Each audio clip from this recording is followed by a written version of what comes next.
కేవలం 10% పనులే కదా, కనీసం అదైనా చేయడం పూర్తిగా చేత కాలేదు అంటే ఇక మీరు వీళ్ళ నాయకులు వీళ్ళకి ఇవ్వాలన్న అధికారం 10 సంవత్సరాలైంది అన్నా. మన రాష్ట్రం ఏర్పడి 10 సంవత్సరాలైంది. మనకు ప్రత్యేక హోదా వస్తే ఇక్కడ ఇంతమంది బిడ్డలున్నారు, ఇంతమంది యువకులున్నారు. ఎంతమంది వీళ్ళందరూ అందరూ యువకులే కనిపిస్తున్నారు నా కంటికైతే. ఇంతమంది యువకులున్నారే, ఆలోచన చేయండి పెద్దవాళ్ళు, మీ బిడ్డల కోసం ఆలోచన చేయండి. మనకు ప్రత్యేక హోదా 10 సంవత్సరాల క్రితం రావాల్సింది. ప్రత్యేక హోదా, స్పెషల్ స్టేటస్ మన రాష్ట్రానికి గనక వస్తే ఒక్కొక్క నియోజకవర్గానికి 100 పరిశ్రమలు వస్తాయి. ఒక్కొక్క నియోజకవర్గానికి 100 పరిశ్రమలు వచ్చేవి. ఎంత అభివృద్ధి జరుగును, మన బిడ్డలకు ఎన్ని ఉద్యోగాలు వచ్చును. కానీ 10 సంవత్సరాలుగా చంద్రబాబు గారు 5 సంవత్సరాలు ముఖ్యమంత్రి, జగన్మోహన్ రెడ్డి గారు 5 సంవత్సరాలు ముఖ్యమంత్రి. ఒక్కరైనా ఈ 10 సంవత్సరాలలో ఒక్కరైనా ప్రత్యేక హోదా కోసం కొట్లాడారా? మన బిడ్డల భవిష్యత్తు కోసం కొట్లాడారా? ఆఖరికి 10 సంవత్సరాలు అయిపోయినాక తిరిగి చూస్తే ఇప్పుడు ప్రత్యేక హోదా గురించి ఊసే లేదు. ప్రత్యేక హోదా అన్న పదానికి అర్థమే లేకుండా పోయింది. కారణం, ఒక పక్క ప్రతిపక్ష నాయుడు చంద్రబాబు గారు ప్రత్యేక హోదా గురించి కొట్లాడు, ఇంకో పక్క జగన్మోహన్ రెడ్డి గారు ప్రత్యేక హోదా గురించి కొట్లాడు. ఎందుకంటే వీళ్ళిద్దరికి బీజేపీ పార్టీతో దోస్తీ కావాలి. బీజేపీ పార్టీ ఏమో 10 సంవత్సరాలుగా ఆంధ్ర రాష్ట్రానికి వెన్నుపోటు పొడుస్తూనే ఉంది. అయినా కూడా చంద్రబాబు గారికి బీజేపీతో పొత్తు, జగనన్న గారు బీజేపీకి తొత్తు. ఏం చేశారు? 10 సంవత్సరాల క్రితం మనకు ప్రత్యేక హోదా వచ్చుంటే ఈ పాటికి మన రాష్ట్రం కూడా పక్కన తెలంగాణ లాగా, లేకపోతే కర్ణాటక లాగా, లేకపోతే తమిళనాడు లాగా ఎప్పుడో అభివృద్ధి చెందేది. కనీసం రాజధాని ఉందా? రాజధాని కట్టాడా చంద్రబాబు గారు? పోనీ జగన్మోహన్ రెడ్డి గారు కట్టాడా రాజధాని? 3 రాజధానులు అన్నాడే, కనీసం ఒక్కటైనా కట్ట చేతనైందా?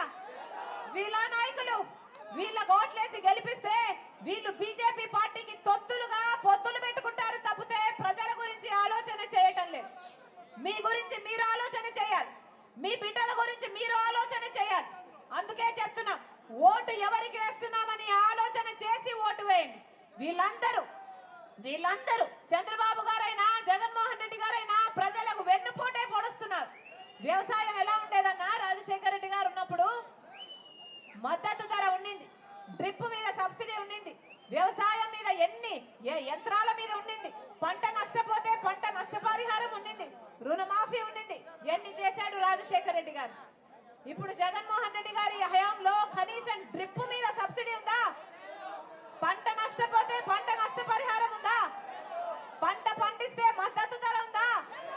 అప్పు లేని రైతున్నాడా? ఎంతమంది రైతులు ఆత్మహత్యలు చేసుకుంటున్నా అయ్యో పాపం అన్న పాపాన పోలేదు కదా జగన్మోహన్ రెడ్డి గారు. 4.5 సంవత్సరాలైంది, పెద్ద కోటలు కట్టుకున్నారు, తాడపల్లిలో బతికారు. 4.5 సంవత్సరాలైంది, ఒక్కసారైనా వచ్చారా? ఒక్కసారైనా జగన్మోహన్ రెడ్డి గారు వచ్చారా? ఇప్పుడు ఎన్నికలు వచ్చాయని సిద్ధమని బయలుదేరారు. 5 సంవత్సరాలలో ఎందుకు రాలేదన్నా? ఎందుకు పట్టించుకోలేదు? వీళ్ళ రాజశేఖర రెడ్డి గారి వారసులు, వీళ్ళ రాజశేఖర రెడ్డి గారి ఆశయాలను నిలబెట్టేది మద్దతు ధరే కూడా లేకపోతే జగన్మోహన్ రెడ్డి గారు ఏమన్నాడు? 3000 కోట్లతో ఒక ధర స్థిరీకరణ నిధి ఏర్పాటు చేస్తానన్నాడు మేనిఫెస్టోలో జగన్మోహన్ రెడ్డి గారు. ఉందా మద్దతు ధర?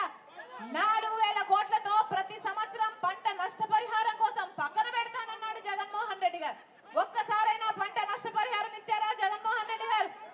వీళ్ళ రాజశేఖర రెడ్డి గారి వారసులు, రైతన్న వాడంటే గౌరవమే లేని జగన్మోహన్ రెడ్డి గారు, వీళ్ళ రాజశేఖర రెడ్డి గారి వారసులు. బిడ్డలు ఉన్నారు, జగన్మోహన్ రెడ్డి గారు బిడ్డలకు ఏం చేస్తున్నారు?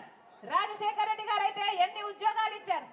జగన్మోహన్ రెడ్డి గారు అధికారంలోకి రాకముందు 2,30,000 ఉద్యోగాలు ఖాళీగా ఉన్నాయి ప్రభుత్వ శాఖల్లో. నేను అధికారంలోకి వచ్చిన వెంటనే భర్తీ చేస్తానన్నాడు కదా, భర్తీ చేశాడా? ఈ రోజు వరకు కూడా 2,25,000 ఉద్యోగాలు ఇంకా అలాగే ఖాళీగా ఉన్నాయి. మెగా డిఎస్సీ వేస్తానన్నాడు జగన్మోహన్ రెడ్డి గారు. ఆ రోజు చంద్రబాబు గారు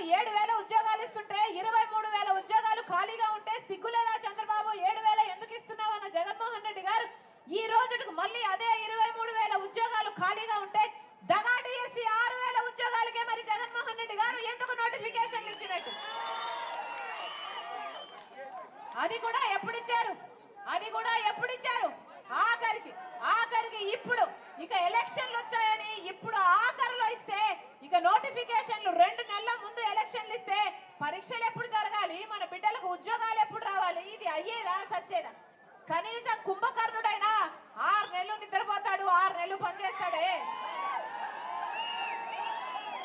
జగన్మోహన్ రెడ్డి గారు అయితే 4.5 సంవత్సరాలు పడుకున్నారు, ఇప్పుడు సిద్ధమని బయలుదేరారు. ఎన్నికలు వస్తే ఇప్పుడు సిద్ధమని బయలుదేరారు. ఇన్ని రోజులు ఏం చేసినట్టు? ఎందుకు ఇవ్వలేదు ఉద్యోగాలు? ఇంతమంది బిడ్డలున్నారే, ఇంతమంది బిడ్డలున్నారే, వీళ్ళకేమో పరిశ్రమలు పట్టుమని 10 పరిశ్రమలు కూడా రాలేదు. అటు ఉద్యోగాలు లేవు. పోనీ నోటిఫికేషన్లు ఇస్తారా, ఉద్యోగాలు వస్తాయంటే ఇటు ఇవ్వరు. ఇక వీళ్ళంతా ఏం కావాలి? ఎంతమంది బిడ్డలు ఈ రోజు 10,000 రూపాయలకు, 8,000 రూపాయలకు, 7,000 రూపాయలకు, 12,000 రూపాయలకు పని చేస్తున్నారు అంటే ఇదేనా అభివృద్ధి? ఇదేనా అభివృద్ధి?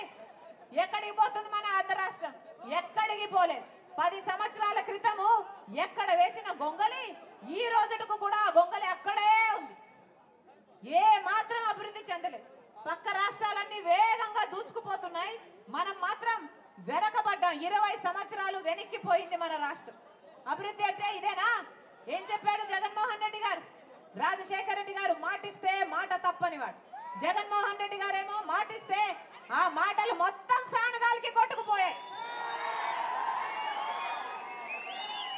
ఒక్క మాటైనా నిలబెట్టుకున్నాడా?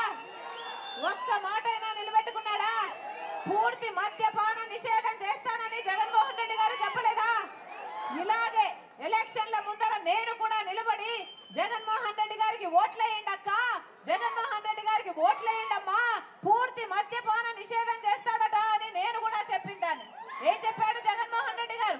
పూర్తి మద్యపాన నిషేధం చేయకపోతే నేను అసలు వచ్చి ఓట్లే అడగనన్నాడు జగన్మోహన్ రెడ్డి గారు.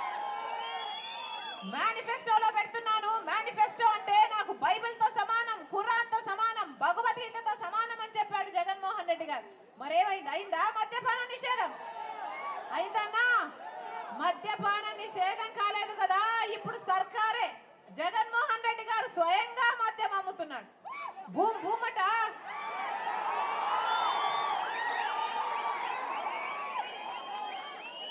సర్కారు అమ్మిందే కొనాలి, ఎంత కమ్మితే అంతకే కొనాలి. భూమట, క్యాపిటల్ అట, స్పెషల్ స్టేటస్ అట, డిఎస్సి అట, ఇవన్నీ మద్యం షాపులోనే ఉన్నాయి. వాగ్దానాలని ఎక్కడ నిలబెట్టుకున్నారయ్యా అంటే అదిగో మద్యం షాపులో అన్ని నిలబెట్టుకున్నావు అన్నట్టుగా. అది కూడా నాసి రకం మందు, అది కూడా నాసి రకం మందు. మన రాష్ట్రంలో 25% మంది ఎక్కువ చచ్చిపోతున్నారు పక్క రాష్ట్రాల కంటే. ఎందుకంటే లివరు, కిడ్నీలు ఇది తాగి చచ్చిపోతున్నారు అంటే కనీసం హెల్త్ చెకప్, ఆడిట్ ఏదైనా ఉందా? ఏదీ లేదు, ఏదీ లేదు. పక్క రాష్ట్రాల్లో 60 రూపాయలు క్వార్టర్ బాటిల్ అయితే ఇక్కడ 250 రూపాయలమ్మా. మా రక్తాన్ని పీల్చుకొని తాగుతున్నారు అని ప్రజలు, అసలు బిడ్డలు, ఎంతమంది బిడ్డలు కూడా బానిసలైపోతున్నారు ఈ డ్రగ్స్, ఈ మద్యము అని. పాపం కన్న తల్లిదండ్రులే ఆవేదన చెందుతుంటే ఎవరు పట్టించుకుంటున్నారు? ఎవరు పట్టించుకుంటున్నారు? ఎవరు పట్టించుకోవటం లేదు.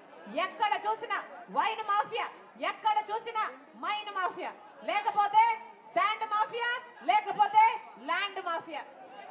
ఇంకిదంతా సరిపోదు అన్నట్టు, ఇంకిదంతా సరిపోదు అన్నట్టు ఈరోజు సొంత చిన్నాననే హత్య చేసిన అవినాష్ రెడ్డిని పక్కన పెట్టుకొని తిరుగుతున్నాడు జగన్మోహన్ రెడ్డి గారు.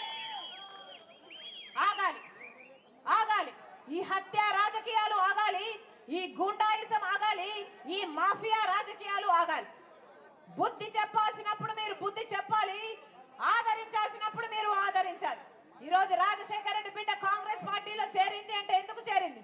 ఎందుకంటే ఒక్క కాంగ్రెస్ పార్టీ మాత్రమే ప్రత్యేక హోదా 10 సంవత్సరాలు ఇస్తాము అని రాహుల్ గాంధీ గారు కాంగ్రెస్ మేనిఫెస్టోలో చేరిస్తే ఆ మాట పట్టుకొని వచ్చింది రాజశేఖర రెడ్డి బిడ్డ.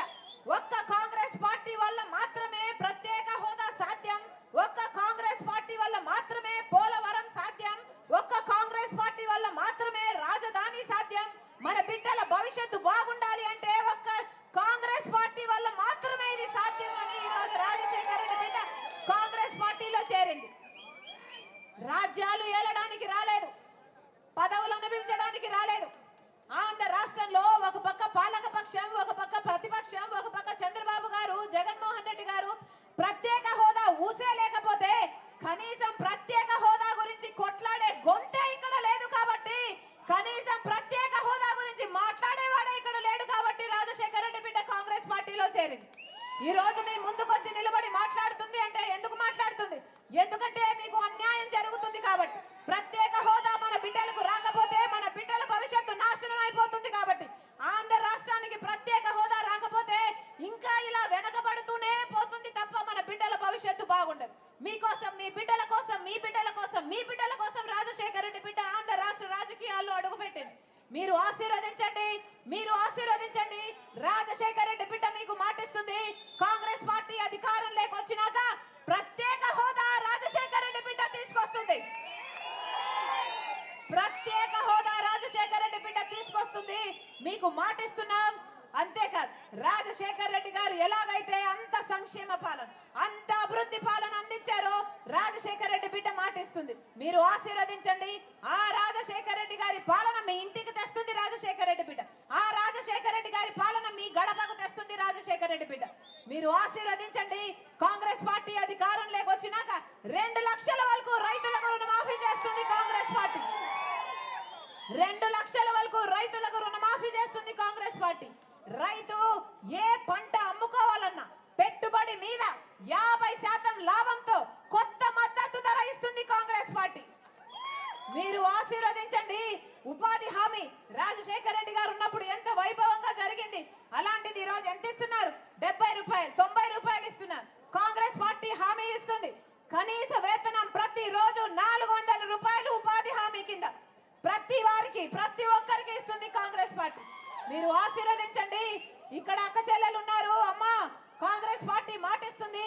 ఇల్లు గడవడం ఎంత కష్టమైందో కాంగ్రెస్ పార్టీకి అర్థం చేసుకుంది. కాబట్టి ప్రతి పేదింటి కుటుంబానికి ఇల్లు గడుపుకోవడానికి ఆ ఇంటి పెద్ద మహిళకి ప్రతి నెల 8,333 రూపాయలు, అంటే సంవత్సరానికి 1,00,000 రూపాయలు, అంటే 5 సంవత్సరాలకు 5 లక్షల రూపాయలు కాంగ్రెస్ పార్టీ ప్రతి పేద కుటుంబానికి ఆ ఇంటి పెద్ద మహిళకు ఇస్తుంది. మీరు ఆశీర్వదించండి. మన బిడ్డలకు 2,25,000 ఉద్యోగాల మీద మొట్టమొదటి సంతకం పెడుతుంది కాంగ్రెస్ పార్టీ. మీరు ఆశీర్వదించండి.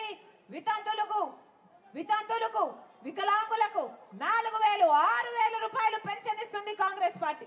ఇల్లు లేని ప్రతి పేద కుటుంబానికి ఒక పక్క ఇల్లు ఉండాలని ఎలాగైతే రాజశేఖర రెడ్డి గారు 40 లక్షల ఇందిరమ్మ ఇల్లులు కట్టాడో, మళ్ళీ కాంగ్రెస్ పార్టీ అధికారంలోకి వచ్చినాక ప్రతి పేద కుటుంబానికి, ఇల్లు లేని ప్రతి పేద కుటుంబానికి ఒక పక్క ఇల్లు ఉండేటట్టు 5 లక్షల రూపాయలు ఇస్తుంది కాంగ్రెస్ పార్టీ. మీ అందరూ ఆలోచించాల్సిన అవసరం ఉంది. ఓట్లేసే టైం వచ్చింది. 13వ తేదీ మీరు ఓట్లేయాలి. మళ్ళీ చెప్తున్నా, మళ్ళీ తెలుగుదేశం పార్టీకో వైసీపీ పార్టీకో ఓట్లేస్తే మీ ఓటే వృధా పోలేదన్నా, మీ బిడ్డల జీవితాలు కూడా వృధా అయిపోతాయి. ఆలోచన చేయండి. కాంగ్రెస్ పార్టీ అభ్యర్థి చంద్రశేఖర్ రెడ్డి గారు, కాంగ్రెస్ పార్టీ ఎమ్మెల్యే అభ్యర్థి చంద్రశేఖర్ రెడ్డి గారు మనస్ఫూర్తిగా ఆశీర్వదించండి. మీ బిడ్డగా, మీ తమ్ముడిగా మీకు ఏ సమస్య వచ్చినా గొంతెత్తుతాడు, మీకోసం కొట్లాడతాడు, మీకు సేవ చేస్తాడు. మనస్ఫూర్తిగా ఆశీర్వదించాలని హస్తం గుర్తు మీద ఓటేయాలని ప్రతి అన్నకు, ప్రతి తమ్ముడికి, ప్రతి అక్కకు, ప్రతి చెల్లికి మీ రాజశేఖర రెడ్డి బిడ్డ శిరస్సు వంచి చేతులు జోడించి మనస్ఫూర్తిగా ప్రార్థిస్తుంది. జోహార్ వైఎస్ఆర్, జోహార్ వైఎస్ఆర్, జోహార్ వైఎస్ఆర్. హస్తం గుర్తుకే,